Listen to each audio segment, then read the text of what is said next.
Awalnya saya tidak percaya, tapi saya melihatnya dengan mata kepala sendiri, jadi tidak mungkin palsu. Jika kamu tidak percaya, kamu bisa ikut denganku dan melihat-lihat. Lalu kamu akan memikirkan apakah kamu ingin bekerja sama denganku. Chen Ping berkata pada Qian Yue.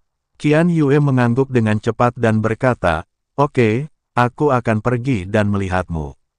Jika memang ada lapisan batu roh peri, aku pasti akan bekerja sama denganmu.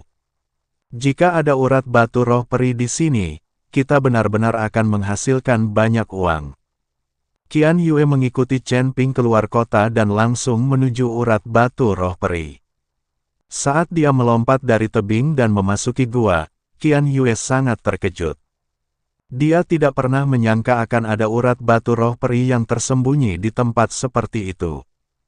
Paman Qian, Yao Mei sedikit terkejut saat melihat Qian Yue. Dia tidak menyangka kalau Chen Ping benar-benar membawa Qian Yue. Kakak Yao Mei juga mengenal Qian Yue. Bagaimanapun, dia telah menjual batu peri kepada Qian Yue sebelumnya. Kami adalah kenalan lama, tetapi semakin sedikit orang yang mengetahui tentang tambang batu roh peri ini, semakin baik. Sekarang tiba-tiba membawa uang untuk Yue, yang membuat saudara Yao Mei sangat bingung. Dengan hanya sedikit dari kita, mustahil untuk menambang urat batu roh peri ini, jadi aku meminta Paman Qian untuk bekerja sama. Chen Ping menjelaskan, "Di mana saudaraku? Xiong Ying tidak peduli dengan urat batu roh peri, dia hanya peduli pada kakaknya. Jangan khawatir, aku akan membawa adikmu ke sini setelah semuanya beres." Chen Ping kata menghibur Xiong Ying. Melihat ini, Xiong Ying mengangguk. Dia masih percaya Chen Ping. Bagaimanapun, Chen Ping terlihat cukup baik. Tidak seperti saudara perempuan dan laki-lakinya, matanya menyipit ketika dia melihatnya, dan dia memiliki penampilan yang vulgar, yang membuat Xiong Ying sangat jijik. "Aku bisa bekerja sama, serahkan saja urusan menambang batu peri padaku." Setelah melihat urat batu roh peri dengan gembira, Qian Yue berkata dengan penuh semangat Chen Ping. "Baiklah, aku serahkan ini milikku padamu. Ada hal lain yang harus kulakukan. Kalau begitu, serahkan semua batu peri yang ditambang kepadaku. Aku akan membelinya dengan harga lebih tinggi dari harga pasar, jadi kamu tidak akan menderita kerugian apapun." Chen Ping berkata pada Qian Yue, "Tidak masalah, serahkan padaku, jangan khawatir." Qian Yue mengangguk dan berkata, "Kakak ipar, apakah kamu tidak takut jika kamu menyerahkan urat batu roh peri ini kepada orang lain dan melepaskannya?" Saudara Yao Mei bertanya dengan suara rendah untuk Chen Ping. "Jangan curiga terhadap mereka yang kamu pekerjakan, dan jangan curiga terhadap mereka yang kamu curigai. Bukankah itu sebabnya kamu ada di sini untuk mengawasiku? Aku akan melepaskan Xiong Kuo. Xiong Kuo akan berada di sana saat itu, dan tidak akan terjadi apa-apa padanya." Chen Ping tersenyum tipis dari langsung pergi. Bagi Qian Yue, Chen Ping sepertinya terlalu percaya. Chen Ping tidak tahu bahwa Qian Yue segera menghubungi Qiu Tu setelah dia pergi. Setelah menemukan urat batu roh peri, Qian Yue tahu bahwa tidak mungkin dia bisa menelan urat ini. Jika Anda ingin memaksimalkan keuntungan, beritahu Qiu Tu. Hanya dengan mengikuti keluarga Qiu dia bisa mendapatkan manfaat terbesar. Mengenai kepercayaan ibu, Qian Yue tidak peduli sama sekali. Dalam masyarakat ini, kepercayaan bukanlah apa-apa, apakah bisa dijadikan makanan. Kota binatang, rumah Sing. Polisi menemukan Sing Daorong dan ingin mendapatkan perintah amnesti dari Sing Daorong, lalu melepaskan Xiong Kuo. Ketika polisi datang ke Sing Mansion, mereka menemukan ada suasana pembunuhan di seluruh Sing Mansion, dan semua orang tampak serius. "Bai Cheng, ada apa? Apa terjadi sesuatu?" Chen Ping merasakan suasana dingin di Sing Mansion, dia bertanya pada Bai Cheng. "Tuan Chen, rumah Qiu sedang mengerahkan pasukan dan jenderal, dan mungkin akan mengambil tindakan terhadap kita, jadi Jenderal Singh juga secara aktif mempersiapkan perang. Bai Cheng mengikuti Chen Ping dan berkata, "Lalu kenapa Qiyu Mansion tiba-tiba mengambil tindakan? Ada jenderal binatang terkenal di sini, bagaimana sikapnya?" Chen Ping sangat bingung, mengapa Qiyu Mansion tiba-tiba mengambil tindakan terhadap Singh Mansion. "Saya tidak tahu, Jenderal Singh hanya meminta kami bersiap-siap, saya tidak tahu apa-apa lagi." Bai Cheng menggelengkan kepalanya dan berkata, Chen Ping mengetahui bahwa Bai Cheng hanyalah tamu biasa, dan tidak mungkin mengetahui banyak cerita orang dalam. Terlebih lagi, Bai Cheng bukanlah yang paling bergengsi di antara banyak tamu. "Di mana Jenderal Singh? Saya ada hubungannya dengan dia." Chen Ping diminta. "Dia ada di aula, berbicara dengan beberapa komandan di mansion, atau kamu bisa mencarinya nanti." Bai Cheng mengikuti Chen Ping dan berkata, mengangguk dan berencana menunggu di luar. Chen Ping tidak ingin terlalu terlibat dalam pertengkaran internal seperti ini. Meskipun dia sekarang dianggap sebagai tamu rumah Singh, dia tidak punya pilihan selain pergi cepat atau lambat. "Kecing Chen, Jenderal Singh mengundangmu." Saat ini, pintu aula terbuka, dan seorang komandan berkata kepada polisi, "Tolong aku." Chen Ping tercengang. Dia tidak menyangka Jenderal Singh sudah tahu bahwa dia kembali, jadi dia mengikuti komandan ke aula. Saat ini, hanya ada 6 komandan berbaju besi di aula, dan tidak ada tamu. Terlihat bahwa Keking masih dikecualikan dari masalah rahasia tersebut, lagi pula Keking menyebutkan bahwa dia hanyalah seorang pembantu dan tamu, bukan anggota sebenarnya dari rumah Singh. "Chen Ping, duduklah." Melihat Chen Ping masuk, Singh Daorong berkata perlahan. Chen Ping menemukan tempat duduk dan duduk, lalu bertanya, "Jenderal Singh, saya bertanya-tanya mengapa rumah Qiyu tiba-tiba ingin mengambil tindakan."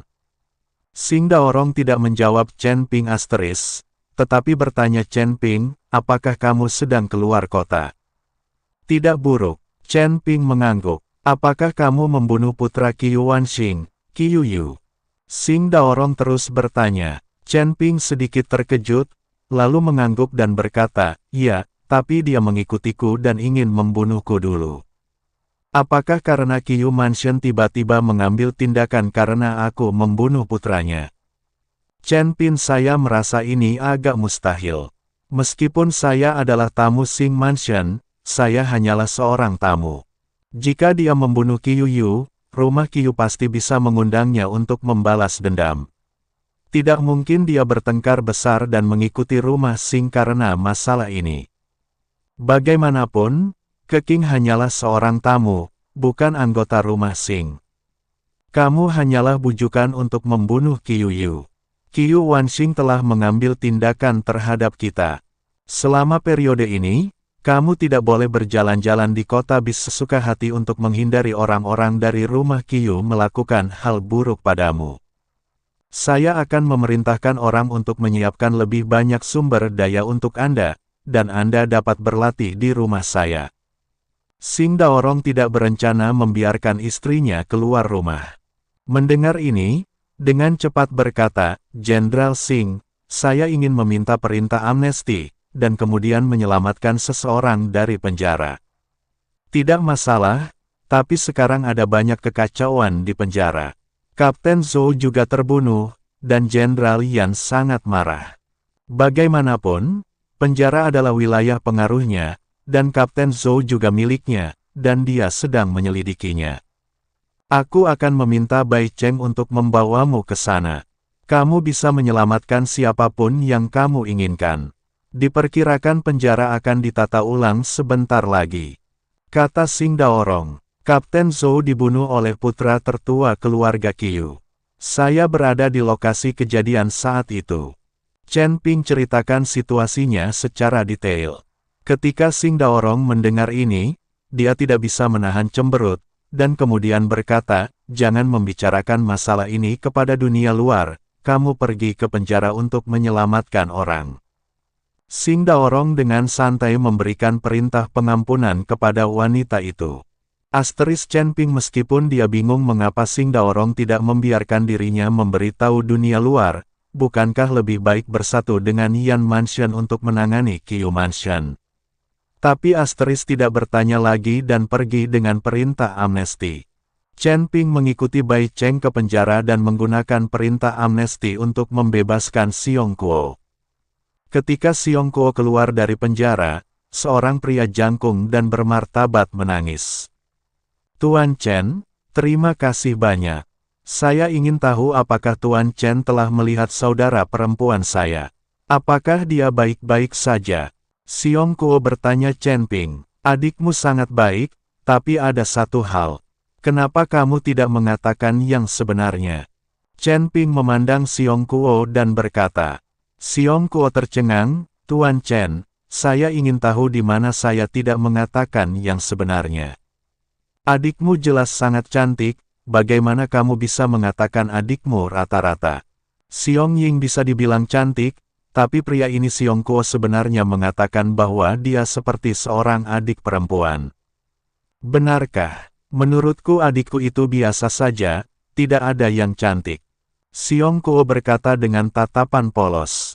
Melihat Xiong Kuo seperti itu, Chen Ping terdiam. Sepertinya dia benar-benar tidak bisa menemukan sisi cantik dari kerabatnya di sekitarnya. Bagaimanapun, mereka hidup bersama sepanjang hari, dan yang mereka lihat hanyalah kekurangan mereka, dan bahkan jika ada yang tidak beres, mereka sering bertengkar. Pergilah ke tambang batu peri. Kakakmu ada di sana. Aku sudah menemukan seseorang untuk menambang nadinya. Tapi jangan khawatir, kamu juga akan mendapat bagian dalam hal ini. Chen Ping biarkan Xiong Kuo meninggalkan kota dan pergi ke urat batu roh peri. Bagaimanapun, Xiong Kuo lah yang menemukan urat batu roh peri. Apalagi Xiong Kuo masih berada di alam Mahayana. Dibandingkan dengan saudara Yao Mei dan Xiong Ying, dia relatif lebih kuat dan juga bisa mengawasi Qian Yue. Setelah Xiong Kuo pergi, dia kembali ke Xing Mansion. Dia juga berencana memanfaatkan waktu luang beberapa hari ini untuk menggunakan sumber daya yang ada untuk memanfaatkan waktu berlatih.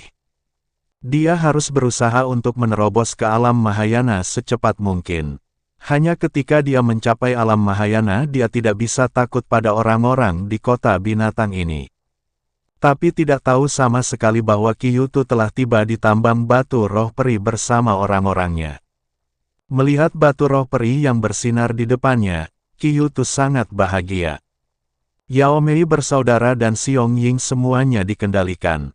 Mereka hanyalah biksu di alam kesengsaraan, jadi menghadapi biksu Mahayana, mereka bahkan tidak memiliki kemampuan untuk melawan. Tuan Qiu, sekarang kita memiliki urat batu roh peri, kita bisa menghasilkan banyak uang. Qian Yue memandang Qiyutu dengan penuh semangat dan berkata, kamu melakukannya dengan baik, rumah Qiu kami tidak akan pernah memperlakukanmu dengan buruk.